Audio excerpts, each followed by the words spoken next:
দেখেন আমেরের জীবনে অনেক বড় স্বপ্ন ছিল, সে হজ করতে যাবে, সে কাবাগর তাওয়াফ করবে, এটা তার স্বপ্ন ছিল। এবং গত পরশুদিনই তার হজের ফ্লাইট ছিল। সে যখন এয়ারপোর্টে আসলো, পাসপোর্টে নিরাপত্তাজনিত কিছু সমস্যার কারণে তাকে একটু দাঁড় করিয়ে রাখা হলো। সমস্যার সমাধান যখন হলো, তাকে যখন ছেড়ে দেওয়া হলো, তখন আসলে অনেক দেরি হয়ে গেছে। কারণ আমেরের সাথে অন্যান্য যে হজ যাত্রী তারা এতক্ষণে বিমানে উঠে গেছে এবং বিমানের দরজা ভিতর থেকে বন্ধ করে দেওয়া হয়েছে। তখন সেই এয়ারপোর্টের অফিসাররা সেই পাইলটের সাথে কথা বলল, পাইলটের সাথে যোগাযোগ করলো, পাইলটকে বলল যে দেখেন একজন হজ যাত্রী নিরাপত্তাজনিত কিছু সমস্যার কারণে বিমানে উঠতে একটু দেরি হয়ে গেছে, তাকে একটু বিমানে উঠিয়ে নেন, সে বিমানে উঠতে পারে নাই।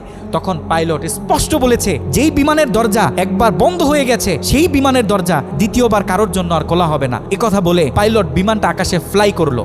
সেই অফিসাররা তখন আমেরকে বুঝাইতেছে, দেখো বিমান তো চলে গেছে, তুমি আর যেতে পারবে না, তুমি বাড়িতে চলে যাও, নেক্সট টাইমে তুমি হজে যাওয়ার জন্য ট্রাই করো। তখন সে আমাদের মুসলিম ভাই, সে হজ যাত্রী, সে কি বলেছে জানেন? সে বলেছে আমি আমার রবের উপর পরিপূর্ণ তাকওয়া রাখলাম, আমি আমার রবের উপর পরিপূর্ণ আস্থা রাখলাম, আমি হজ করেই বাড়িতে ফিরবো, হজ না করে আমি বাড়িতে ফিরবো না।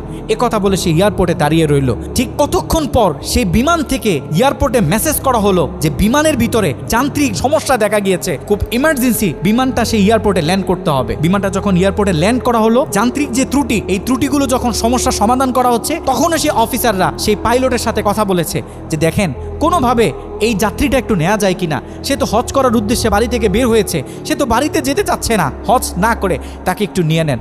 তখনও সে পাইলট বলেছে যে না, এই বিমান একবার দরজা বন্ধ হয়েছে, সৌদিতে যাওয়ার আগে এই বিমানের দরজা দ্বিতীয়বার কারোর জন্য আর খোলা হবে না। একথা বলে সে পাইলট আবারও বিমানটা আকাশে ফ্লাই করালো। তখনও সে অফিসাররা আমেরকে গিয়ে বোঝাচ্ছে দেখেন মনে কষ্ট পাইয়েন না, এরকম মাঝে মাঝে হয়, আপনি বাড়িতে চলে যান, যেহেতু হজের নিয়ত করেছেন, আপনার একিনটা যেহেতু সলিড, আপনি যেহেতু একেবারে সহি নিয়ত করেছেন, অবশ্যই আল্লাহ পাক আপনাকে হজ করতে দিবে। আমের তখনও বলতেছে আমার রবের উপর আমার পূর্ণ আস্থা আছে, আমি তো আমার রবকে চিনি, সে আমাকে হতাশ করবে না, সে আমার মনের আশা রাখবে, আমি হজ করেই বাড়িতে ফিরবো।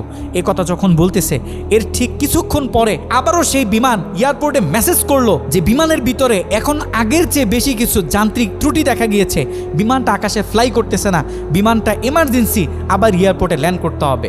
বিমানটা যখন এয়ারপোর্টে ল্যান্ড করলো, তখন সে পাইলট নিজে বিমান থেকে নেমে সে অফিসারদেরকে বলতেছে সে হজ যাত্রী কই, যাকে ছাড়া আমরা মক্কার উদ্দেশ্যে রওনা দিলাম, তাকে আমার হাতে তুলে দেন। আমি যতটুকু বুঝতেছি তাকে ছাড়া এই বিমান যতবারই আমরা আকাশে ফ্লাই করব, মক্কার উদ্দেশ্যে রওনা হব, আমার মনে হয় না যে এই বিমান স্বাভাবিকভাবে মক্কাতে গিয়ে পৌঁছাবে। তখন সে পাইলট সে আমেরের হাত ধরে নিজে নিয়ে সে বিমানের ভিতরে বসিয়ে দিল।